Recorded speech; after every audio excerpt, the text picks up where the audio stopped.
Hello' viewers, মমাছ ব্লগলৈ পুনৰ আপোনালোকক স্বাগতম জনালোঁ। আজি মই বনাবলৈ লৈছোঁ ব্ৰেকফাষ্টৰ বাবে এটা হেভি ৰেচিপি, চিৰা পোলাও। এতিয়া আহকচোন, প্ৰথমতে মই মটৰখিনি বইল কৰি লওঁ।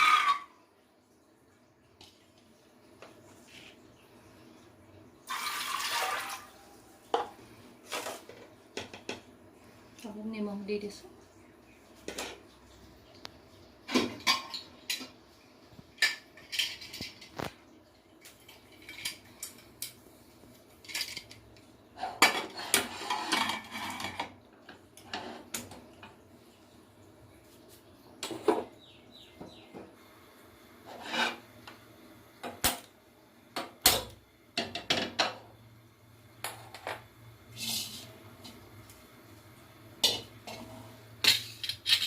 এতিয়া মই আদা এডোখৰ পেষ্ট বনাই লওঁ।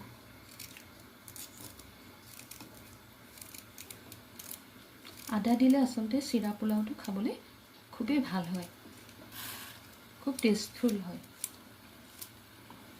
তাতে মই পিঁয়াজ এটা কাটি দিম।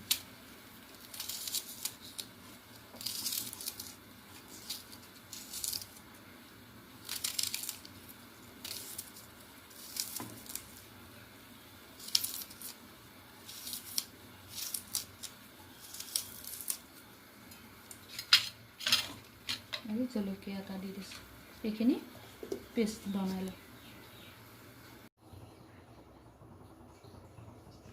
আজিৰ ৰেচিপিটোৰ কাৰণে প্ৰথম কথা হ'ল চিৰাখিনি ভাল হ'ব লাগিব। দ্বিতীয়তে নৰসিংহ পাত দিবই লাগিব, কাৰণ নৰসিংহ পাতে গোটেই পোলাওখিনি টেষ্টি কৰি তুলিব।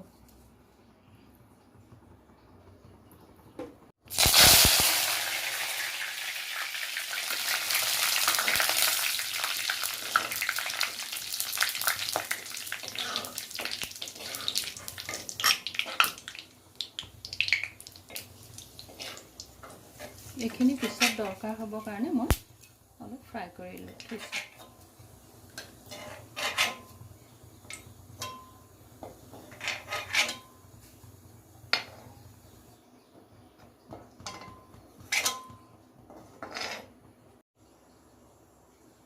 চেনি অলপ দিছোঁ।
আদা আৰু পিঁয়াজৰ পেষ্টখিনি দিয়া হ'ল। এতিয়া নিমখ অলপ দি দিছোঁ, সোৱাদ অনুসৰি ইমানেই দিছোঁ।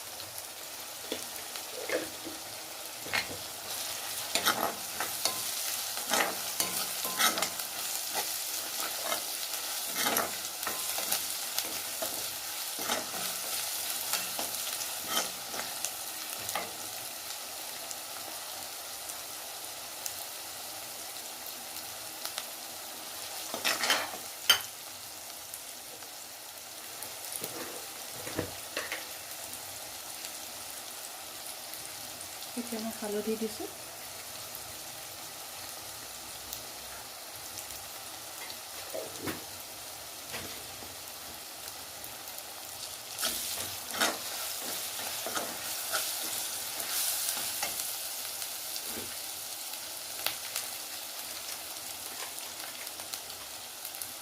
অলপ ধনিয়া পাউডাৰ দিছোঁ।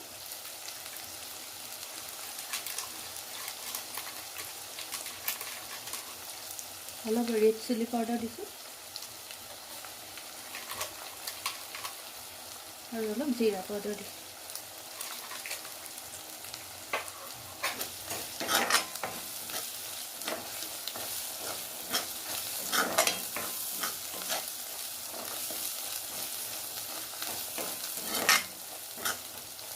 এতিয়া চয়াবিন অলপ দিছোঁ।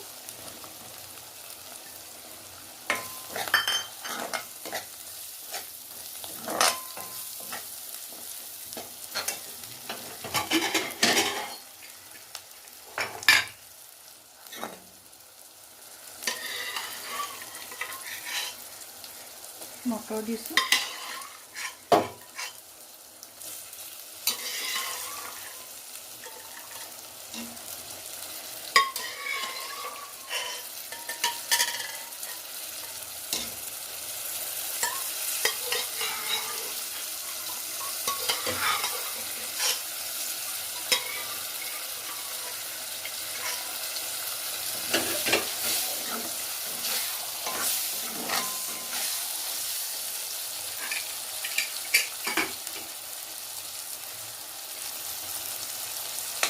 এতিয়া গাজৰ আৰু আলু দি দিছোঁ।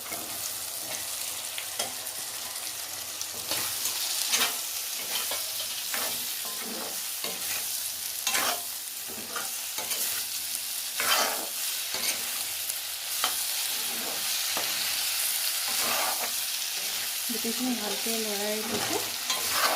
আলু আৰু গাজৰখিনি সিজাৰ পিছতে চিৰাখিনি দি দিম ইয়াত।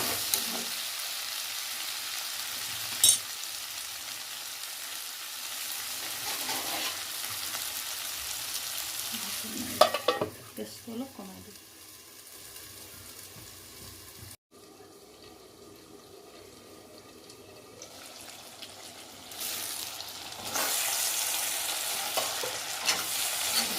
প্ৰায় আলুখিনি সিজিছে। এতিয়া অলপ পানী দি দিম, কাৰণ চয়াবিন দিলে পানীখিনি দিলে অলপ বেয়া হয়, তাৰমানে চয়াবিনখিনি অলপ টান টান হৈ থাকে।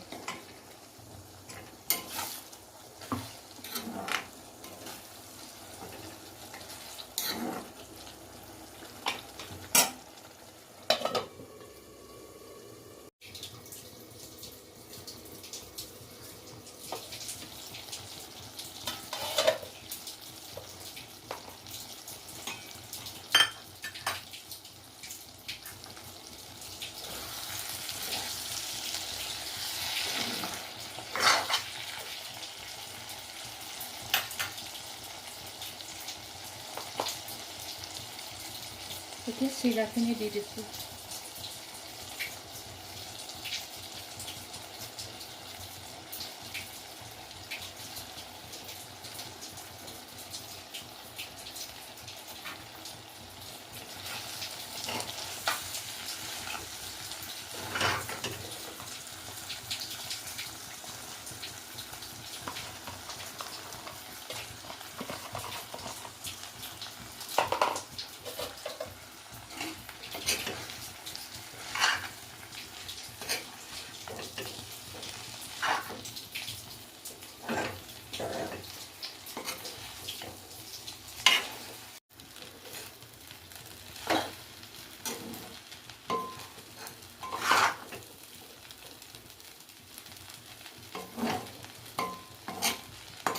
এয়া মই কৰিলোঁ। ওপৰত আকৌ নৰসিংহ পাত অলপ দি দিছোঁ। গেছটো অফ কৰি দিম।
এয়া মোৰ চিৰা পোলাও ৰেডি হৈ গ'ল।